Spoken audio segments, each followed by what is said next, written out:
Video viral truk tronton pengangkut belasan sepeda motor terbakar di sebuah ruas jalan tol di Jawa Timur pada Selasa, tanggal 2 November tahun 2021, siang.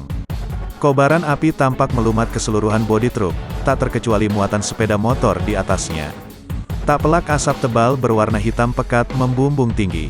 Video tersebut diunggah oleh sebuah akun Instagram @asli.nganjuk. Video yang direkam oleh pengendara mobil itu sudah 10.833 kali dilihat.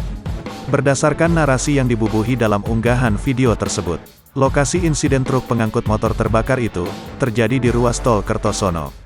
Kasat PJR Ditlantas Polda Jatim, AKBP Dwi Sumrahadi membenarkan insiden tersebut terjadi di ruas tol Madiun Nganjuk, KM 669200 A, Selasa, tanggal 2 November tahun 2021, sekitar pukul 12.50 waktu Indonesia Barat.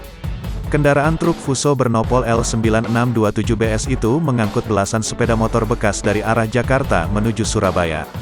Itu kecelakaan tunggal, ujarnya saat dikonfirmasi surya.co.id, Selasa, tanggal 2 November tahun 2021. Tidak ada korban jiwa atau luka dalam insiden tersebut.